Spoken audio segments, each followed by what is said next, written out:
Mr. Speaker, listening to my colleague on the other side, I'm minded to reiterate that the 2023 budget has been formed or prepared in some certain context.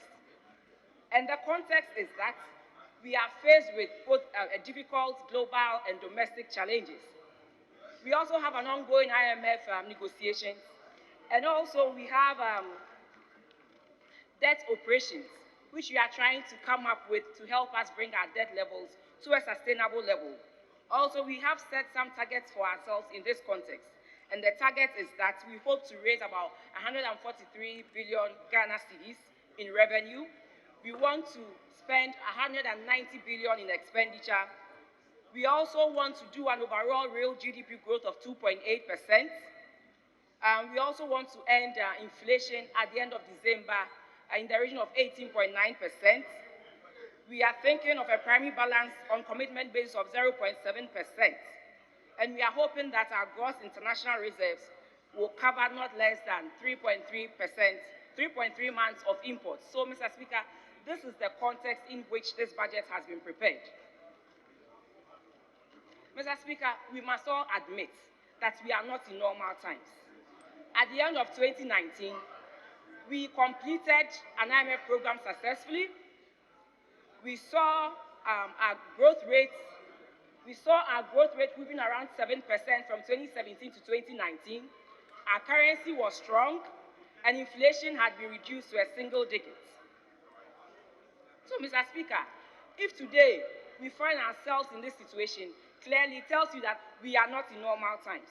Mr. Speaker, little did we know that a global pandemic and a war in Europe will bring us down to our knees like this, where we see our currency depreciating by almost 54%.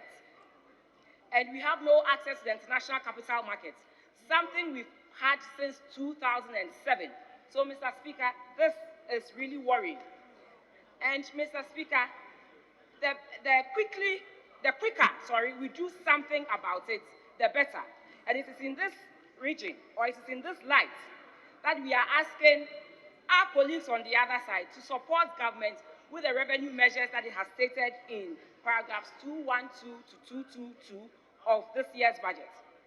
Mr. Speaker, if we continue to we cannot kick the ball down the road, because every delay that we delay in passing out this revenue measure means we are pushing Ghana down the drain. As it stands now, our tax revenue to GDP ratio is 11%, way below that of our peers, which is around 18%, Mr. Speaker. So clearly, we need to do something about it. We need to raise more revenue to help us push the development agenda, and also to stabilize the economy and make things better for our citizenry.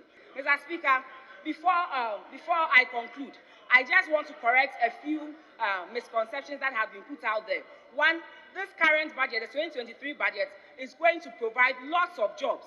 When you look at the Youth Start program, there's about 1 million jobs from 2022 to 2025 that this Youth Start is going to provide. Mr. Speaker, already Youth Start, we have begun a pilot project with about 70 people, where we have spent about 1.98 million Ghana cedis. And Mr. Speaker, again, let me put the road tolls in perspective. In 2022, when we said that we were abolishing road tolls, we said that it will be applied on roads that have only public-private partnership. That was what we said in 2022. So if for some reason we are bringing back the road tolls, then it is for roads that will have public-private partnership. So let's just correct that one. And I think the last has to do with the VAT rate, which I corrected. Effectively, VAT rate is 12.5%. Mr. Speaker, we will bring the amendment to this House, and you will see that it is 12.5%, and government is seeking to increase it by 2.5%, making it 15%. Mr. Speaker, my colleague on the other side spoke a lot about the debt issues. We know it will feature prominently in this debate. Government is working with all stakeholders to make sure that we bring the debt to a sustainable level. And in doing that, we will continue to engage everybody. Mr. Speaker, this is the time that we have to support government. We are in this together, and that is why we theme the budget in carbon budget. Let us work together, devoid of all our politics and everything. because Ghana needs all of us, and that is why we are representing the people of Ghana in this chamber. We plead with you, support us, and let it happen. As we pass, let us pass the budget and economic policies of this government to help us, stabilize this economy, and also help the economy to grow and give support to the vulnerable, because it is in raising these monies that we are also able to serve the vulnerable in society.